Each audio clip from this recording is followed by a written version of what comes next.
मुझे ये डिसीजन थोड़ा सा अनफेयर लगा कि इस बार के एविक्शन घर वालों के हाथ में हो।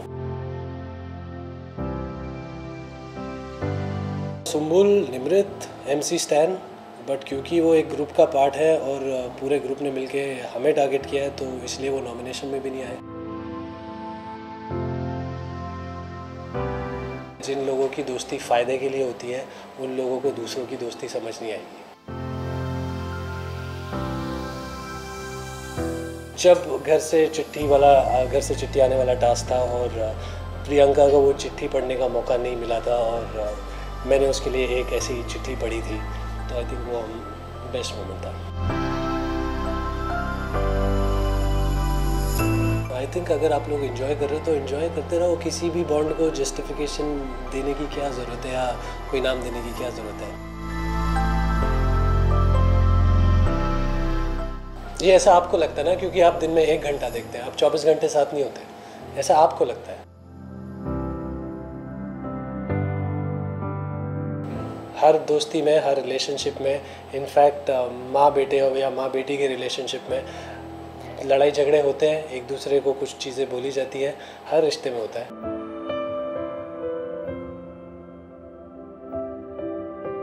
एक्चुअली थोड़ा सा शॉकिंग था क्योंकि इस बार एविक्शन घर वालों के हाथ में दिया था, जनता के हाथ में नहीं दिया था और थोड़ा सा अनफेयर भी लगा। अगर जनता के हाथ में होता तो आई एम प्रीटी श्योर कि मैं शायद यहाँ पे नहीं होता अभी। बिल्कुल भी एक्सपेक्ट नहीं किया था, तो बहुत शॉकिंग था क्योंकि मुझे ज़्यादा पता नहीं है बिग बॉस के पुराने सीजन्स के बारे में, बट शायद कभी ऐसा नहीं हुआ होगा, I am not pretty sure. But घर वालों के हाथ में एविक्शन अगर ऐसे ही होना होता तो फिर यार तो मतलब ऑब्वियसली बात है, अगर कुछ लोग जो ग्रुप बना के खेल रहे हैं वो जो इंडिविजुअल लोग हैं उनको टारगेट करके निकालेंगे पहले। मुझे सुम्बुल का थोड़ा शॉकिंग लगा था।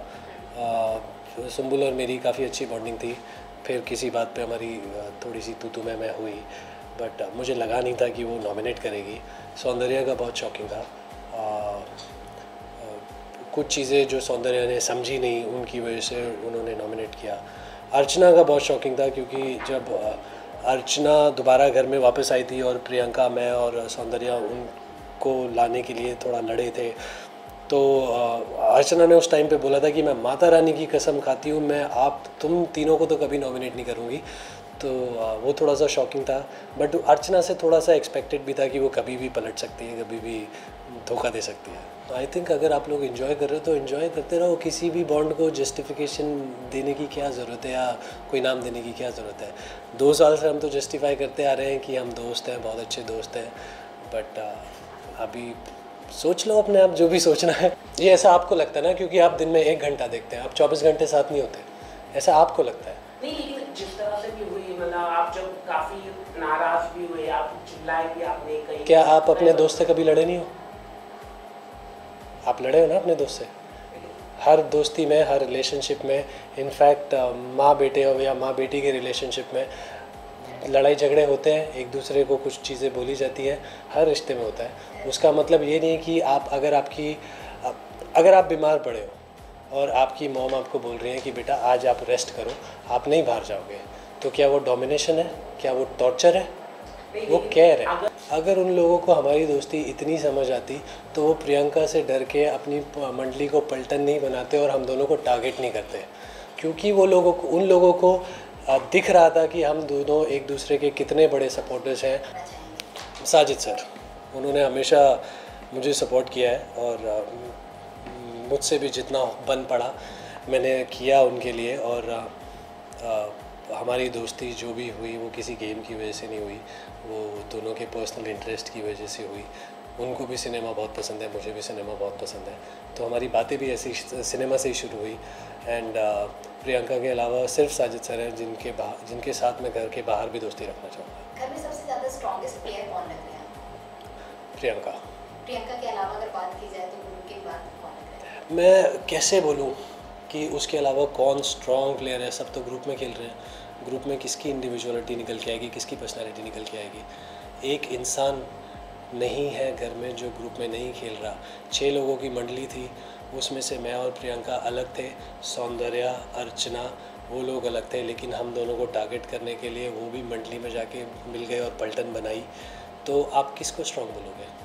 आपके एलिमिनेशन के बाद प्रियंका का क्या कुछ होगा टेक, या फिर किस तरीके से उनका गेम देखते हैं, कहीं ना कहीं वो वीक होते नजर आएगा या फिर और स्ट्रॉन्ग बन जाएगी? आपका क्या कुछ इसमें? मुझे लगता है कि अब प्रियंका बहुत और ज़्यादा स्ट्रॉन्ग होगी, क्योंकि वो अब घायल शेरनी बन गई है और पूरे घर को सर पे उठा लेगी और उसको पूरे घर वाले मिल के संभाल नहीं पाएंगे। उस प्लान के बारे में ऑब्वियसली मुझे नहीं पता था, और मुझे उस वक्त ऐसा लगा था कि साजिद सर एक्चुअली में जाना चाहते हैं उस टास्क के लिए और अपना स्टैंड लेना चाहते हैं, और वही एक रीज़न था कि उस टाइम पे मैं साजिद सर के लिए खड़ा हुआ था और मैंने बोला था कि साजिद सर को जाने दो।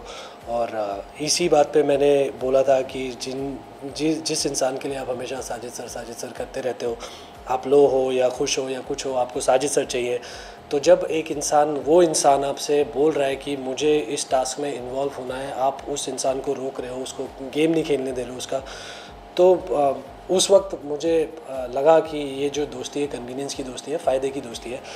अगर वो नहीं भी होता, अब अगर प्लान भी है तो भी शिव और निमृत की दोस्ती साजिद सर के साथ क्लियरली दिखती है कि ये फ़ायदे की दोस्ती है, क्योंकि निमृत पहले गौतम और शालीन वाले ग्रुप में थी जहाँ पे उन्हें सपोर्ट चाहिए था, आगे बढ़ना था।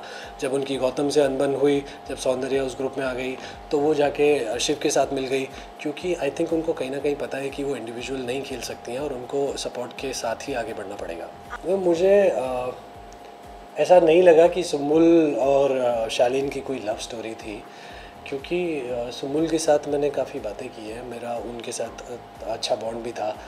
तो मैंने उन्हें जितना समझा है, वो एज अ पर्सन है ऐसी कि वो अपने दोस्तों को गले लगाएंगी, उनके लिए कुछ चीज़ें करेंगी, उनका काम करेंगी।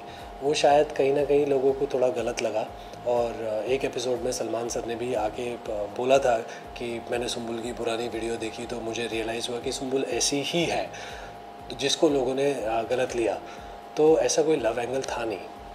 मुझे भी अभी कुछ देर पहले ही पता चला है कि कुछ ऐसा बड़ा ट्रेंड चल रहा है और कुछ 1 मिलियन से ज़्यादा ट्वीट्स हो चुके हैं उस पर, which is overwhelming for me.